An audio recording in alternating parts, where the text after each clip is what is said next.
Welcome to the Human Capital Innovations Podcast.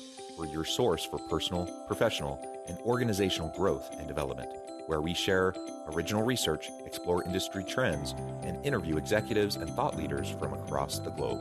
We hope you join us often for practitioner-oriented content around all things related to leadership, HR, talent management, organizational development, and change management. Maximize your personal and organizational potential with Human Capital Innovations Podcast.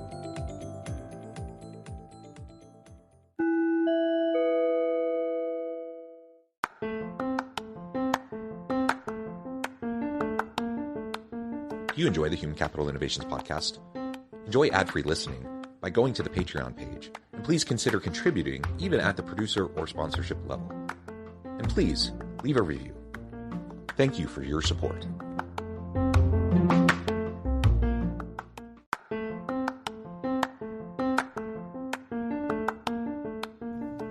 Welcome to the Human Capital Innovations Podcast. In this HCI Podcast episode, I talk with Marc Reifenrath about people as your organization's competitive advantage.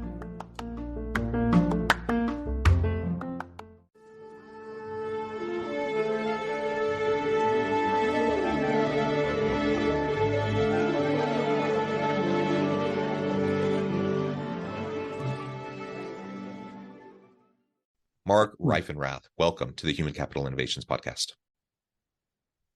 Thank you. Excited to be here. Yeah, it's a pleasure to be with you today. You're joining us from Iowa. I'm south of Salt Lake City in Utah. And today we're going to be talking about people as your organization's competitive advantage. As we were talking in the pre-interview, I'm all about a people-centric organization, leveraging the capacity of your people to help the organization succeed and to add value and bring out value to the marketplace. And I think most people would say, yes, that's important. But whether, what people say versus what they do and the policies, practices, procedures put in place within organizations sometimes tell a different story, right? Or might push different types of outcomes and perhaps even what the intended outcomes are that you're shooting for. So we're going to unpack this and explore together today how we might be able to leverage our organization's people, the workers and the employees, from freelance to gig workers that might work on projects with your organization, to part-time, full-time staff and employees to help your organization succeed. As we get started, I wanted to share Marc's bio with everybody. Marc Reifenrath is the CEO and co-founder of SPHRi, a full-service digital marketing agency with 150 plus team members across the U.S. In that capacity, he understands firsthand how critical a company's culture is to achieving and maintaining success. And that's tremendous that you have such a distributed team across the US. I'm sure that will play into some of what we're talking about today, and as you're sharing examples from your own organization. Before we dive on in, anything else you would like to share with me or my audience by way of your background or personal context, and then we'll get started.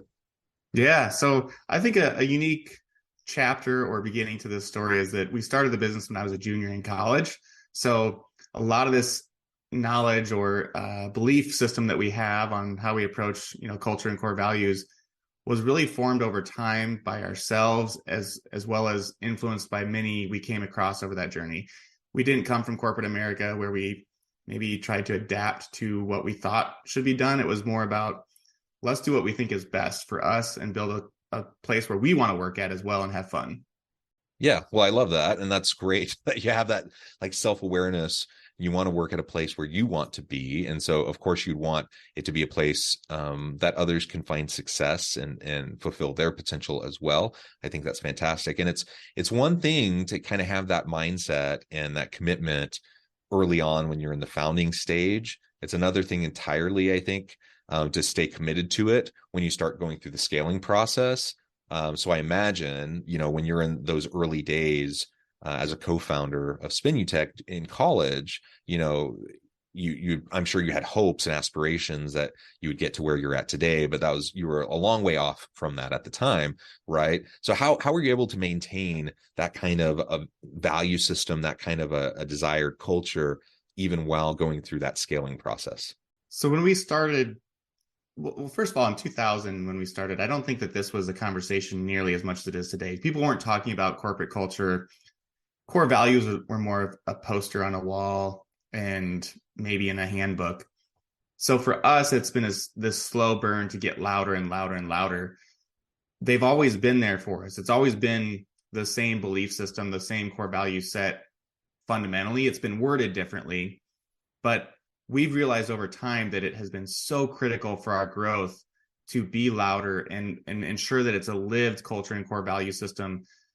Because if you don't have that, for us, I'm very confident we wouldn't have been able to grow and scale like we did if we didn't have that and make it just a thread of the DNA of who we are.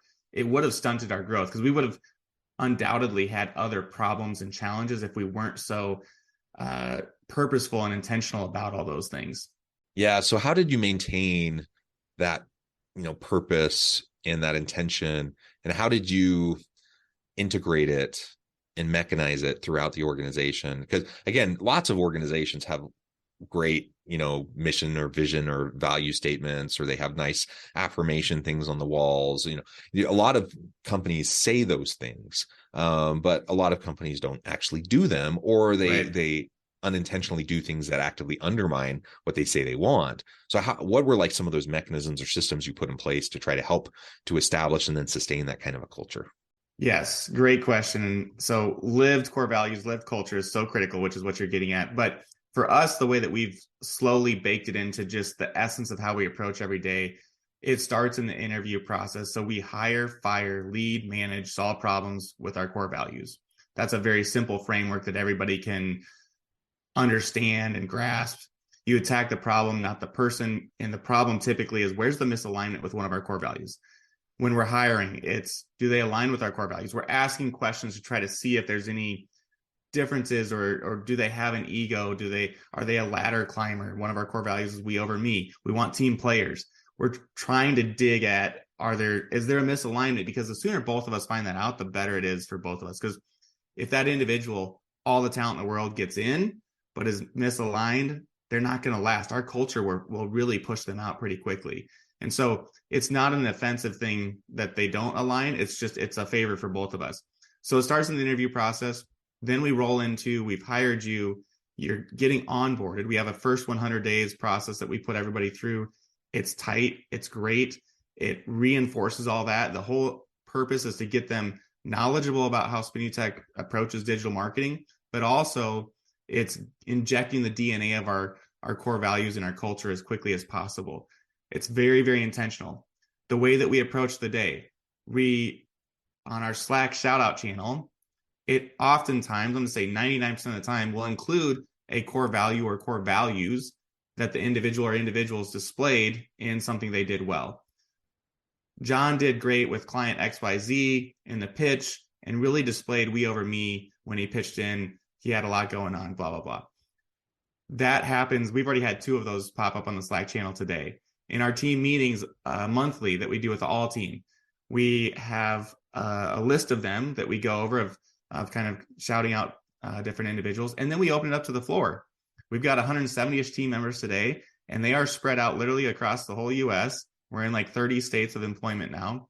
And so in the virtual environment, it is an opportunity for everybody to say, hey, so-and-so did really, really great at this. I just wanted to give them a shout out for that. It was really great. And they displayed this core value. And so those are just a few things that are just kind of ingrained in our thinking, ingrained in the way that we approach every day and week and month.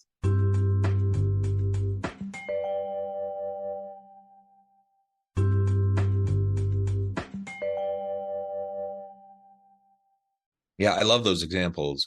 They're good, tangible examples of really what anyone can be doing. And again, it's not just enough to espouse these values and to share them occasionally. It has to be ingrained and embedded into the DNA of the organization. And so having opportunities to highlight and acknowledge and celebrate people that are living those values consistently, that's super important.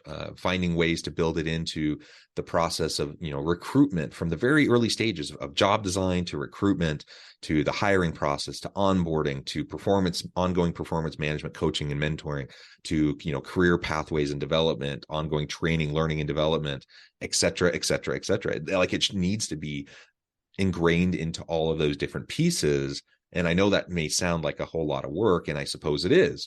but it's well worth the time, because when you invest in your people in this way, then you optimize the system, you optimize the people, and you help them achieve at a higher level. They maximize their potential and they achieve at a higher level, and that's going to drive other forms of success and growth for the organization. So on the one hand, HR gets a bad rap a lot of times, for being a cost center where you dump budget and it goes to die, and it's a sinkhole of constant budget, right? Well, if you're not clear on your objectives and you're not clear on your assessment and evaluation of the different different initiatives and programs that you do, then maybe it is a sinkhole. But if you're actually thoughtfully and strategically investing in your organization, in your people, then it's not a cost center. Look at it in terms of ROI. Look at it in terms of, you invest, for every dollar invested in your people, what is the positive outcome? And when you can demonstrate that, now I know I'm preaching to the choir, because this you're nodding and you believe this and you live this.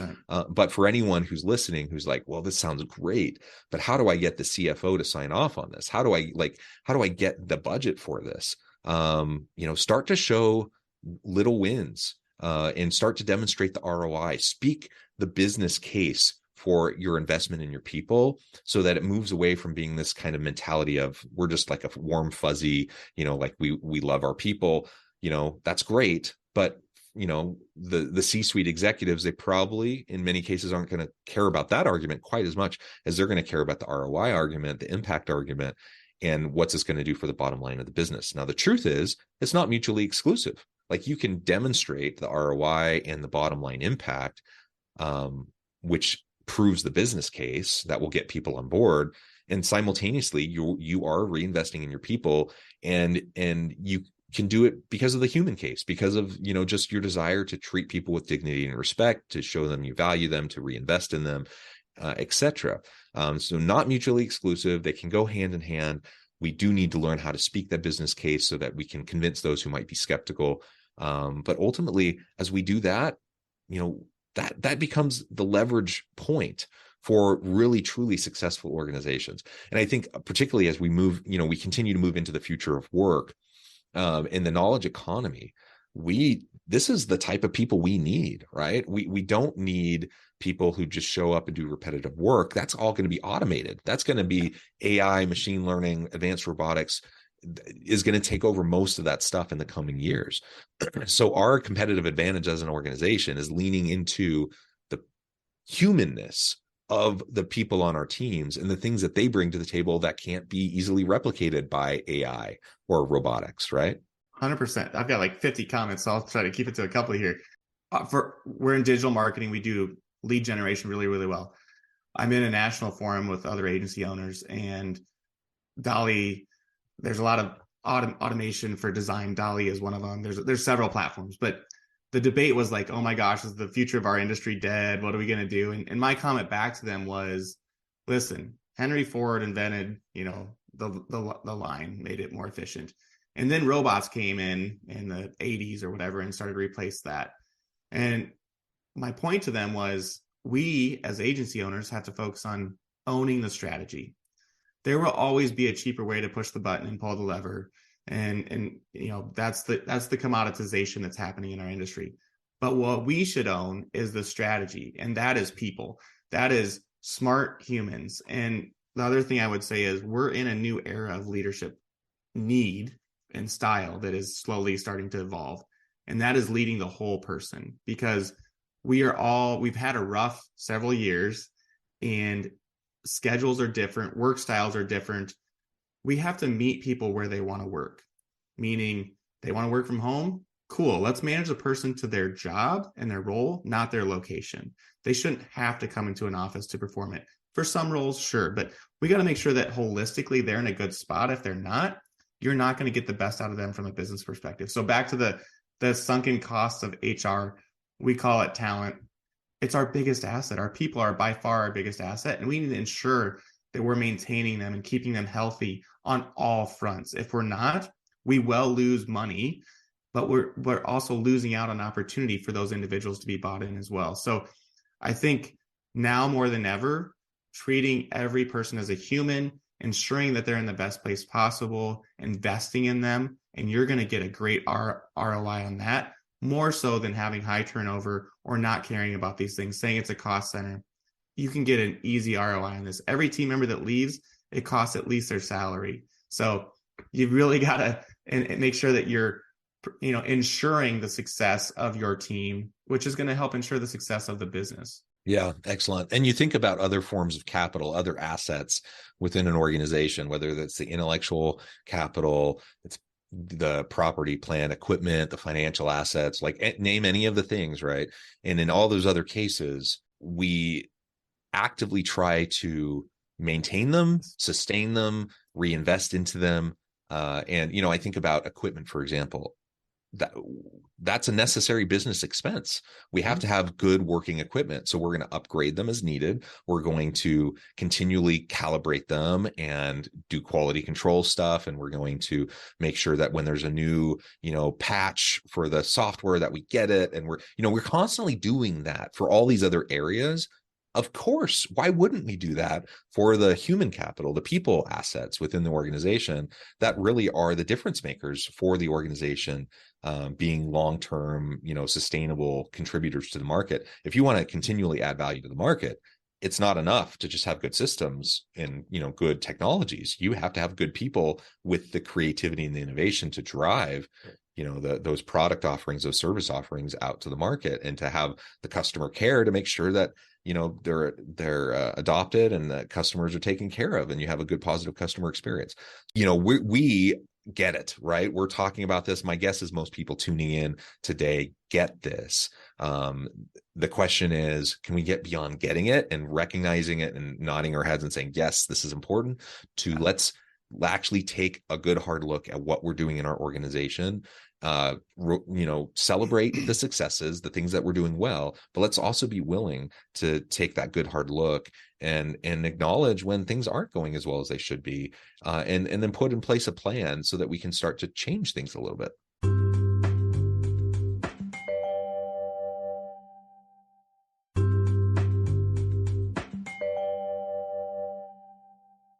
So the question your audience is going to be saying is, well, but it costs money, to your point. Well, what's the cost of doing all this? My question, I would flip it to the exact opposite, is what's the cost of not doing it? That's the bigger cost. It may be harder to prove that out on paper, but I promise you it is way more than the investment than you would put in it to actually do it. So you shouldn't look at it as a cost. It is an investment. So something we've done, what does almost every person in the workforce today want, especially the younger audience? They want growth opportunities. They want a career path. We have developed what we call our GB8. It's our Get Better 8. It's the 8 hours a month that we are allowing each team member to set aside time for self-development. That's about it's over $15,000 a year in time to us for each team member. And it's not a peanut butter spread of like everybody takes this one training. We have some of those, sure. But it's really about, as a leader, me sitting down with you, John, and saying, all right, tell me, what do you think you need to get better at this quarter, this year? We chart that out. We talk about it. I'm coaching. I'm helping you achieve that growth goal so that no matter what, if you're here a year or 10 years or 20 or a month, did we help you get better? We can feel good about that. The team feels good about that. It makes them better. It makes the team that they're on better, and it makes it better for their clients. That helps the business. So again, it's an investment, but I think it is something that is a competitive advantage for us. There's nobody that disagrees with, oh, I wouldn't want to do that. There's no clients that's going to say, gosh, I don't want you investing that time in your team to make it them better, which makes us better. Everybody's going to go, yeah, I want a piece of that. And so that is something, our first core value is we get better every day. This is one example of how we live that core value with actions, dollars, time, all of those things. As I'm thinking about the good examples and the not so good examples in my own personal work experience, I can think of, again, usually well-meaning, well-intentioned individuals. I like to give people the benefit of the doubt and be generous. And I don't think most people wake up thinking, how am I going to screw over my people today? How am I going to exploit them, take advantage of them, etc.? That's not how most people think. And they get up, they want to do right by their people and their teams. They want to run a successful organization. They recognize the value of their people. Again, so it's not a matter of intention, I don't think. I think it's more of, do you actually know how to do it? Do you have the skills to be able to do it? The maturity, the commitment, the tenacity to stick with it, to continue to work at it over time, because it's not like a quick thing. It's not something I can say, oh, today I checked my box, I invested in my people, I'm done for the year. Like it's a constant investment. It's interesting, as you were talking about all of that too, I was thinking, one of the things, in addition to the whole cost center idea that you hear a lot of people talk about, I also I'll hear executives say something like, well, the average employee doesn't even stick around very long. So, if I have turnover and the average person's only going to stick around for a year, why would I invest in them? Because it's just wasted investment, because they're just going to get training or whatever, and then they're going to leave, and I just lose all that money. And so they use that as a justification to not invest into their employees. How would you respond to that kind of an argument? Well, I can give you some great stats on that. So we made it 10 years with zero turnover. We still have our first 4 team members from 22 years ago. Not all of them started day one, but from those first few years. Pre-COVID, we, for the longest time that I can remember, and we measured it, 95% retention rate. We closed last quarter at a 95% retention rate. Now we all had the great resignation, the reshuffle, whatever. So we dipped. We were still below industry averages for us for normal times. So while that was painful for us, it was still way better. My point is, doing these things, you won't have the conversation of they're only here a year. You're going to have conversations like, how do we reward somebody who's been here 5 years? How do we make sure that we're pouring into them? Because, man, they're giving us a lot. So it's again, just flipping the lens, the script, the table, whatever, and thinking of it differently. And if you have people that are leaving in a year, you got to look in the mirror and you got to tell yourself, okay, we're clearly doing something wrong. And you got to talk to those people. I'm a big believer in, you just got to have conversations. And now more than ever, as a leader, no matter at what level in the organization you are, talk to your team, talk to your people.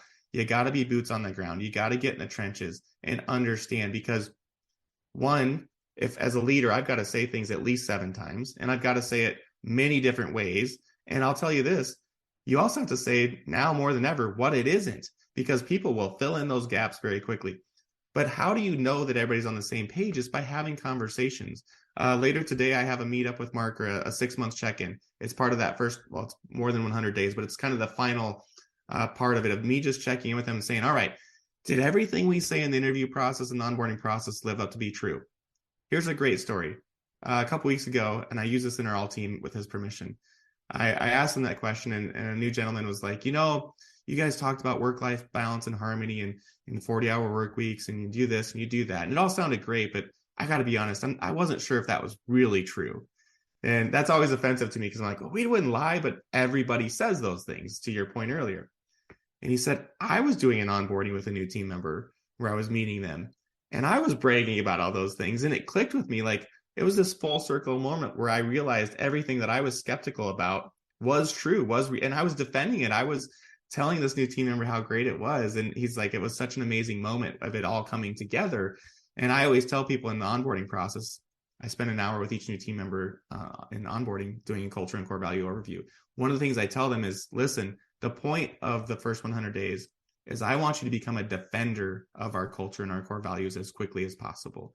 That's going to happen over the course of the next few months. It's going to be different for all of you when that clicks, but it's going to click and you're going to know when. And that's an awesome place to be in. So those are all reasons why you should invest in it, and why you shouldn't be having conversations about, the question should be more about, how do we reward people who have been loyal to us and been here for so long? Yeah. And when I talk to executives like that, and that's the way they frame it, well, why would I bother investing in people that are just going to leave in a year? Well, I'm like, guess what? You're not investing in people, so that's why they're leaving in a year. Like, you are assigning your own fate. I mean, it's a self-fulfilling prophecy. Of course, you choose to not invest because you feel like it's just a sinkhole, And because of that, people don't feel valued. They don't feel invested in. They don't see a career pathway for them in your organization. And of course, they're not going to stick around. Who wants to stick around in an organization like that? So it's like a no-brainer. And again, I'm not suggesting bad intentions. I'm just suggesting, as you are, that we need to look at it from a new, perspective. We need to flip the paradigm here. And when we do, then we start to see, oh my goodness, look at the ROI, look at the positive impacts of what we're doing. And then it becomes a no-brainer. Like, of course, we're going to be doing these things. Of course, we're going to be investing in these ways. Well, Marc, this has just been a really great conversation. I note the time. I have to let you go here in just a minute. But before we wrap things up for today, I wanted to give you a chance to share with the audience how they can connect with you, find out more about your work, your team, and then give us a final word on the topic for today. Yeah. So I'm very active on LinkedIn. So you can find me, Marc, M-A-R-C, and then Reifenrath. It's a hard one. Reifenrath on LinkedIn. I'm happy to follow you back. I talk a lot about culture, core values, and then what we do at SPINUTech with lead generation through digital marketing. You can also go to our website, spinutech.com. Final thoughts on this. Like I said, we are in a new era. It should be a focus for every leader, and you've got to pour into it. Because if you're not doing this, I would question, where else are you spending your time? Invest in this. It will pay dividends to the bottom line. It's a different scorecard. It's a different metric, but I promise you it will preserve profits, if not grow them. And you're just going to have a cooler, happier workforce, which is a great thing as well. So as always, happy to talk about these things with anybody, because as you hopefully can tell, I'm very passionate about it. But we are in a new era, and we've all got to just kind of flip the script and put a new lens on it as we move forward. Perfect. Thank you, Marc. It has been a real pleasure. I encourage my audience to reach out, to get connected, find out more about what Marc can do for you. And as always, I hope everyone can stay healthy and safe, that you can find meaning and purpose at work each and every day. And I hope you all have a great week.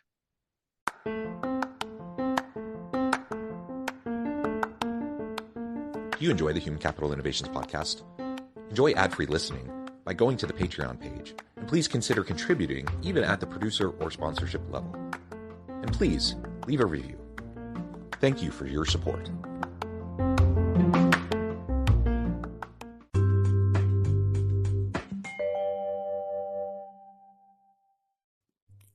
Thanks again for joining us for this episode of the Human Capital Innovations podcast.